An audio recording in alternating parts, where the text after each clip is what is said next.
നമസ്കാരം, ഏവർക്കും പുതിയ വീഡിയോയിലേക്ക് സ്വാഗതം. ഇന്ന് ഡെവലപ്മെൻറ്റ് സീരീസിൽപ്പെട്ട മറ്റൊരു വീഡിയോയുമായിട്ടാണ് നിങ്ങളുടെ മുന്നിലേക്ക് വന്നിരിക്കുന്നത്. തുടക്കത്തിൽ തന്നെ പറയാം, അപ്പോൾ ഇനി അത് പറയാതെ പോയിട്ട് കാര്യമില്ല. അതായത് നിങ്ങളുടെ ലൈക്സ് അത് അത്യാവശ്യമായിട്ട് വേണ്ടൊരു സംഗതിയാണ്. കാരണം യൂട്യൂബിൻ്റെ അൽഗോരിതം ലൈക്ക് വന്നാലും അല്ലെങ്കിൽ കമൻറ്റ് വന്നാലും മാത്രമേ ഇപ്പോൾ വരുന്നുള്ളൂ. നേരത്തെ അങ്ങനെ അല്ലായിരുന്നു. നമ്മുടെ റെക്കമെൻഡേഷൻസ് മാക്സിമം പോകണമെങ്കിൽ അങ്ങനെ വന്നിട്ടേ കാര്യമുള്ളൂ. അതുകൊണ്ടാണല്ലോ നമ്മളും നേരത്തെ ഇതേപോലുള്ള കാര്യങ്ങൾ പറയത്തില്ലായിരുന്നു. പക്ഷേ മുന്നോട്ട് പോകുമ്പോൾ മാക്സിമം പേരിൽ വീഡിയോ റീച്ച് ആവാനായിട്ട് ഇങ്ങനെ പോയേ പറ്റത്തുള്ളൂ. അപ്പോൾ ഇന്നത്തെ വിഷയം എന്ന് പറയുന്നത് വിഴിഞ്ഞം തുറമുഖത്തെ പറ്റിയിട്ടാണ്. വിഴിഞ്ഞം തുറമുഖം വീണ്ടും ലൈംലൈറ്റിലേക്ക് വന്നിട്ടുണ്ട്. എന്തുകൊണ്ടെന്ന് ചോദിച്ചു കഴിഞ്ഞാൽ, വിഴിഞ്ഞത്ത് കോടികളുടെ വികസനമാണ് നടക്കാൻ പോകുന്നത്. വെറും കോടികളല്ല, 10,000 കണക്കിന് കോടിയുടെ, അല്ലെങ്കിൽ എക്സാക്റ്റായിട്ട് പറഞ്ഞാൽ 10,000 കോടിയുടെ വികസനമാണ് ഇനി അങ്ങോട്ട്.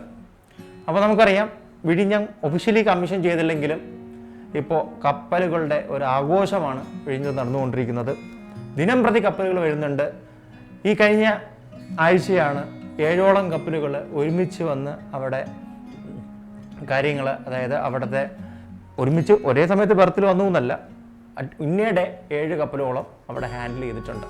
അപ്പോൾ അത്രയ്ക്ക് മികച്ച രീതിയിലാണ് കാര്യങ്ങൾ മുന്നോട്ട് പോകുന്നത്. വൻ കാര്യങ്ങൾ ഇവിടെ നടക്കാനായി പോവുകയാണ്. അതായത് ലോകത്തിലെ തന്നെ ഏറ്റവും മികച്ച കമ്പനിയായ MSC ആണ് ഇവിടെ നിന്ന് ഓപ്പറേറ്റ് ചെയ്യുന്നത്. അതുപോലെ തന്നെ മെർസിൻ്റെ കപ്പലുകളും ഇവിടെ നിന്ന് ഓപ്പറേറ്റ് ചെയ്യുന്നുണ്ട്. ഇതൊക്കെ നമ്മുടെ വലിയ കപ്പലുകളാണ് കേട്ടോ പറയുന്നത്. അതേപോലെ തന്നെ MSCയുടെ തന്നെ ജേഡ് സീരീസാണ് ഇവിടെ ഓപ്പറേറ്റ് ചെയ്യുന്നത്. മുമ്പോട്ട് പോകുമ്പോൾ ജേഡിൻ്റെ തന്നെ പല ഐക്കോണിക് ഷിപ്സും ഇവിടെ വരുന്നുണ്ട്. ഓൾറെഡി തന്നെ കുറേ വന്നു പോയിട്ടുണ്ട്. അപ്പോൾ ആ ഒരു കാര്യത്തിൽ ഇപ്പോൾ വളരെ നല്ല രീതിയിൽ വിഴിഞ്ഞം പോർട്ട് മികച്ച രീതിയിൽ മുന്നോട്ട് പോയിക്കൊണ്ടിരിക്കുകയാണ്. ഇനി ഇവിടെ വരാൻ പോകുന്ന അടുത്ത 2 ഘട്ടത്തിലെ വികസനം ഒരുമിച്ചാണ് നടത്താനായിട്ട് പോകുന്നത്.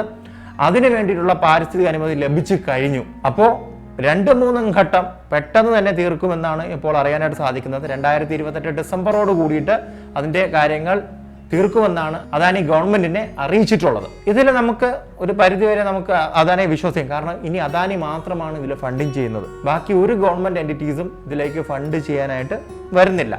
ഇനി അടുത്ത ഘട്ടത്തിൽ ഏകദേശം 77 ഹെക്ടർ ഭൂമിയാണ് ഏറ്റെടുക്കുന്നത്. അപ്പോൾ നിങ്ങൾ വിചാരിക്കും, ഇനി ആൾക്കാരെ കയ്യിൽ നിന്ന് ഇനി ഭൂമി ഏറ്റെടുക്കണ്ടേ, അതിന് കാശ് കൊടുക്കണ്ടേ, അങ്ങനെയൊക്കെ വേണ്ട. അതായത് ഇത് ആൾക്കാരെ കയ്യിൽ നിന്നല്ല, ഇത് കണൽ മണ്ണിൻ്റെ ഇടക്ക് കിടക്കുന്ന ഭൂമിയാണ് ഇനി വേണ്ടത്. ബാക്കിയെല്ലാം ആൾറെഡി തന്നെ അക്വേർഡ് ആണ്. അപ്പോൾ മറ്റു പ്രശ്നങ്ങളൊന്നുമില്ല. ഇനി സമരത്തിൻ്റെ പ്രശ്നങ്ങളും ഇവിടെ വരുന്നില്ല. നമ്മുടെ നാട്ടിൽ എന്ത് വന്നാലും സമരമാണല്ലോ, അതാണല്ലോ ഇവിടുത്തെ ടാക്ടിക്സ്. അല്ലെങ്കിൽ പ്രഷർ ടാക്ടിക്സ് ആയിട്ട് അത് കൊണ്ടുവരും. ഏതൊരു വികസനത്തിനും വിലങ്ങുതടിയായിട്ട് വരുന്നത് സമരങ്ങൾ തന്നെയാണ്. വിഴിഞ്ഞം പോർട്ട് നീണ്ടുപോയതിന് ഒരു കാരണം സമരം തന്നെയാണ്. മറ്റൊരു കാരണം എന്ന് പറയുന്നത് കോവിഡാണ്. പിന്നെ അല്ലാതെയും ചെറിയ, അല്ലെങ്കിൽ ഇത്രയും ഗ്യാപ്പ് വരത്തില്ലായിരുന്നു കേട്ടോ. ഗ്യാപ്പിൻ്റെ കാര്യം പറഞ്ഞപ്പോഴാണ്, വയബിലിറ്റി ഗ്യാപ്പ് ഫണ്ട് ഉണ്ടല്ലോ, അതിലും ചെറിയൊരു തരികിട പരിപാടി കേന്ദ്രം കേരളത്തിനോട് കാണിച്ചു എന്നാണ് തോന്നുന്നത്. അതെന്ന് പറയുന്നത് വിഴിഞ്ഞം പ്രൊജക്റ്റിന് മാത്രമേ ഉള്ളൂ പ്രമുഖമായിട്ടുള്ള ഇന്ത്യയിലെ പ്രൊജക്റ്റുകളിൽ വയബിലിറ്റി ഗ്യാപ്പ് ഫണ്ട് തിരിച്ചടയ്ക്കുന്നത്. ബാക്കി ഒരെണ്ണത്തിനും ആ ഒരു സംഭവമില്ല എന്നാണ് ഇപ്പോൾ അറിയാൻ സാധിച്ചത്. ഞാൻ പറയുന്നതോ അല്ലെങ്കിൽ ക്രിസ്റ്റി പറയുന്നതോ അല്ല. ഇത് നമ്മുടെ ബഹുമാനപ്പെട്ട MP ആയ ശ്രീ ജോൺ ബ്രിട്ടാസ് നമ്മുടെ പാർലമെൻറ്റിലുള്ള ചോദ്യത്തിന് ഉത്തരമായിട്ട് ധനകാര്യ വകുപ്പിൽ നിന്നുള്ള മറുപടിയാണ്. അപ്പോൾ നമ്മളടുത്ത് മാത്രം ഇങ്ങനൊരു സംഭവം നിങ്ങൾക്ക് ചിന്തിക്കാവുന്നതാണ്. പല ആൾക്കാരുണ്ടാവും, പല പൊളിറ്റിക്കൽ ഐഡിയോളജീസ് ഉള്ളവരുണ്ടാവും. എന്നാലും ഒന്ന് ചിന്തിച്ചിട്ട് എല്ലാവരും ഒന്ന് എൻ്റെ പേരിലൊന്ന് കമൻറ്റ് ചെയ്തേക്കും.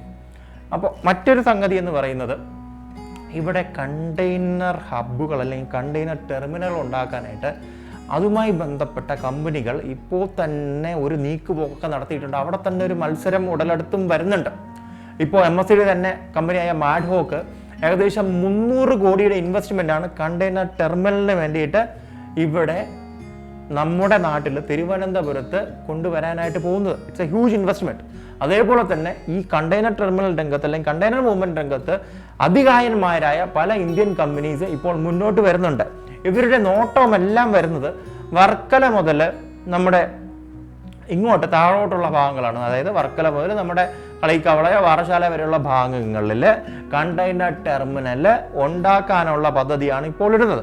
അങ്ങനെ വരുമ്പോൾ ഈ റെയിൽവേ ലൈനിനോട് ചേർന്ന് ഭൂമിയുള്ളവർക്ക് ഒരു ലോട്ടറിയൊക്കെ അടിച്ചു എന്ന് വേണമെങ്കിൽ പറയാം. കാരണം അവർ ഏകദേശം 20 ഹെക്ടർ മുതൽ 35 ഹെക്ടറോളം ഭൂമി, അതായത് ഒരു വലിയൊരു ഏരിയയാണ് ഈ കണ്ടെയ്നർ ടെർമിനലിന് വേണ്ടിയിട്ട് നോക്കുന്നത്. ഇപ്പോൾ റെയിൽവേ ലൈനിന് അടുത്താണെങ്കിൽ ആ കണ്ടെയ്നേഴ്സ് കൊണ്ടുപോകാനായിട്ട് വീണ്ടും എളുപ്പമാണ്. അതായത് ഉദ്ദേശിക്കുന്നത് വെച്ച് കഴിഞ്ഞാൽ, ഇപ്പോൾ ഉടനെ തന്നെ കണ്ടെയ്നർ മൂവ്മെൻറ്റ്സ്, ആഭ്യന്തര കണ്ടെയ്നർ മൂവ്മെൻറ്റ് തുടങ്ങുമെന്നാണ് ഇപ്പോൾ അവരെല്ലാം പ്രതീക്ഷിക്കുന്നത്. റോഡ് വഴിയുള്ള കണ്ടെയ്നർ ടെർമിനൽ മൂവ്മെൻറ്റ് വന്നു കഴിഞ്ഞാൽ ലോറിയിൽ ഈ ടെർമിനലിലേക്ക് എത്തിക്കുകയും അവിടെ നിന്നിട്ട് ട്രെയിനുകളിൽ ഇന്ത്യയുടെ മറ്റു ഭാഗങ്ങളിലേക്ക് എത്തിക്കാനായിട്ടുള്ള സാധ്യതയും വളരെ കൂടുതലാണ്. അതുകൊണ്ടാണ് ഇപ്പോൾ ഈ കണ്ടെയ്നർ ടെർമിനൽ എന്ന് പറയുന്ന ആ ഒരു സാധ്യത ഇപ്പോൾ നമ്മുടെ നാട്ടിലേക്ക് വരുന്നത്. ഇപ്പോഴെങ്കിലും നിങ്ങൾക്ക് കുറേ പേർക്കെങ്കിലും മനസ്സിലായി കാണും ഒരു പോർട്ട് കൊണ്ടുള്ള ഉപയോഗം എന്താണെന്ന്. നമ്മുടെ നാട്ടിൽ കടലിനോട് ചേർന്നല്ലോ നമ്മുടെ തിരുവനന്തപുരത്തുള്ള നമ്മുടെ റെയിൽവേ ലൈൻ ഇരിക്കുന്നത്, അല്പമൊക്കെ മാറിയിട്ടല്ലേ. അപ്പോൾ വിഴിഞ്ഞവും അതിൻ്റെ തൊട്ടടുത്തിറക്കുന്ന ഏരിയ മാത്രമല്ല, കുറച്ച് മാറിക്കിടക്കുന്ന നമ്മുടെ റെയിൽവേ ട്രാക്കുള്ള സ്ഥലത്തും വികസനങ്ങൾ വരുന്നുണ്ട്. അപ്പോൾ നിങ്ങൾ മനസ്സിലാക്കേണ്ട ഒരു സംഗതി എന്ന് പറയുന്നത്, ഒരു പോർട്ട് വരുമ്പോൾ ആ ഒരു നാടിനും ഇനി ആ ഒരു ഡിസ്ട്രിക്റ്റിനും ഇനി ആ പറയുന്ന സംസ്ഥാനത്തിനും വളരെയധികം ഉപകാരമാണ്. ഇത് മാത്രമല്ല, ഇന്ത്യക്ക് മൊത്തം ഉപകാരമാണ്. അതാണ് ചുരുക്കി പറഞ്ഞുള്ള സംഗതി എന്ന് പറയുന്നത്. അതുകൊണ്ടാണ് നമ്മൾ പല വീഡിയോകളിലും, ഇതിന് മുൻപത്തെ വീഡിയോകളിലും നമ്മൾ പറഞ്ഞിട്ടുള്ളത് തിരുവനന്തപുരം ഒരു ബ്രാൻഡാക്കി വെക്കണമെന്ന്. തിരുവനന്തപുരം ആയിരിക്കണം ഒരു ബ്രാൻഡ് എന്ന്. അപ്പോൾ തിരുവനന്തപുരം ഒരു അറിയപ്പെടുന്ന സ്ഥലമാണ്, ആൾറെഡി കേരളത്തിൻ്റെ ക്യാപിറ്റലാണ്. ആ ക്യാപിറ്റൽ ലോക മാപ്പിൽ വരുമ്പോൾ ഇവിടെയുള്ള ഓരോ തരി വ്യക്തികൾക്കും അത് വളരെയധികം ഉപകാരപ്പെടുന്ന ഒരു സംഗതി തന്നെയാണ്. അപ്പോൾ കഴിഞ്ഞ വീഡിയോയിൽ നമ്മൾ തിരുവനന്തപുരം ബ്രാൻഡിങ്ങിൽ അതിൻ്റെ വോയിസ് മോശമായിരുന്നു, അത് നമ്മൾ അംഗീകരിക്കുന്നു. അത് ചെറിയൊരു ടെക്നിക്കൽ ഗ്ലിച്ച് വന്നതാണ്. അപ്പോൾ അതിൻ്റെ ഡിസ്ക്രിപ്ഷനിൽ നമ്മൾ ഈ പറയുന്ന ഒരു ക്യാമ്പയിൻ പോലെ, നമ്മളായിട്ട് തുടങ്ങിയതല്ല, മറ്റ് സംഘടനകൾ തുടങ്ങിയതാണ്, അവരുടെ ഒരു ലിങ്ക് നമ്മളതിൽ വെച്ചിട്ടുണ്ട്. അപ്പോൾ അവിടെ പോയിട്ട് പറ്റുന്നവരെല്ലാവരും അത് സൈൻ ചെയ്യുക. ഒരു മിനിറ്റത്തെ കാര്യമുള്ളൂ. ഇനി തീർന്നിട്ടില്ല, കുറച്ച് കാര്യങ്ങളൂടെ പറയാനുണ്ട്. അതായത് ഇപ്പോഴത്തെ ആ ഒരു കണ്ടെയ്നർ ശേഷി എന്ന് പറയുന്ന പോർട്ടിൻ്റെ 10 ലക്ഷം TEU ആണ്. ഇത് 45 ലക്ഷം TEU ആയിട്ട് ഉയർത്താനാണ് ഇപ്പോൾ അടുത്ത ഘട്ടത്തിലെല്ലാം അല്ലെങ്കിൽ ഇപ്പോൾ പരിശ്രമിച്ചു കൊണ്ടിരിക്കുന്നത്. അതുപോലെ തന്നെ ബ്രേക്ക് വാട്ടറിൻ്റെ നീളം 3 കിലോമീറ്ററിൽ നിന്ന് 4 കിലോമീറ്ററായി ഉയരുകയും ചെയ്യും. അതേപോലെ തന്നെ ഇപ്പോൾ 2 കപ്പലുകൾ മാക്സിമം നമുക്കിപ്പോൾ നിർത്താനായിട്ട് സാധിക്കുകയുള്ളൂ. അതിൽ തന്നെ നമുക്ക് ഒരു വലിയ കണ്ടെയ്നർ, അതായത് നമ്മുടെ മദർഷിപ്പ് എന്ന് പറയുന്നത് അറ്റ് എ ടൈം നമുക്ക് ഒന്നാണ് നിർത്താൻ പറ്റുന്നത്, മറ്റൊരു ചെറിയ കപ്പലും കൂടെ നിർത്താൻ പറ്റും. എന്നാൽ ഇത് പൂർത്തിയാകുമ്പോൾ ഏകദേശം 5ഓളം കപ്പലുകൾ ഇവിടെ ഒരേ സമയത്ത് നിർത്താനായിട്ട് സാധിക്കും. അപ്പോൾ വളരെ മികച്ച രീതിയിലാണ് കാര്യങ്ങൾ മുന്നോട്ട് പോകുന്നത്.